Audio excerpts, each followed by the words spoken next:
Hi, I'm Tim. Welcome to Watchbox, and thanks for logging on. If you love this watch, email me, tmosso@thewatchbox.com. It's in the description below.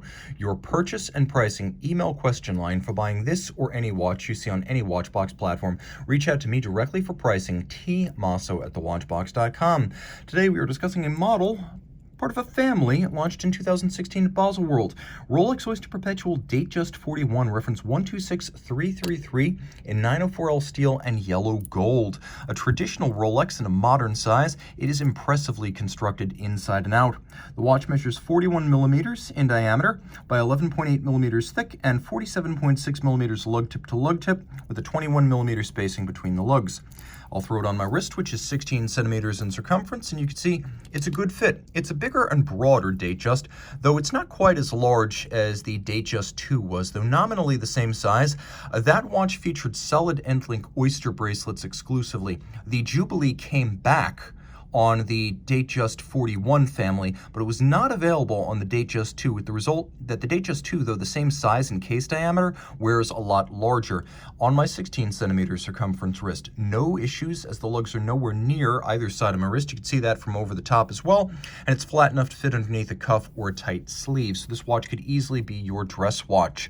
Taking a quick look at the hardware and the software, we are well into the era of all solid link Jubilee bracelets. This might be known as the Super Jubilee, and you can see that distinct from the Datejust 2, you do have these pivoted end links, so the bracelet pulls straight down at the edge of the lugs rather than flaring out. That's important for fit. This watch can be worn on a wrist as small as 13.5 centimeters circumference. Now here we have a lift lock system with an internal beak and a hook, so it snaps shut. Polished straight through, satin flanks, outboard polished, and as you can see, removable links fixed in place by screws. There is an Easy Link 5 millimeter adjustment system. It's approximately the equivalent of adding or removing two sizable links. Then you can see that there's a little bit more. Rolex gives you one more degree of adjustment, and you can see there are little divots drilled inside the clasp. You use your strap tool to change the anchoring point of the bracelet in the clasp. So you have three ways: removable links, Easy Link, and those three divots to adjust the fit of the watch. Rolex makes its own bracelets, cases, bezels, and clasps. They have their own foundry, and they create their own alloys. Rolex 904L steel is designed to be super resistant to corrosion, even more so than 316 stainless steel.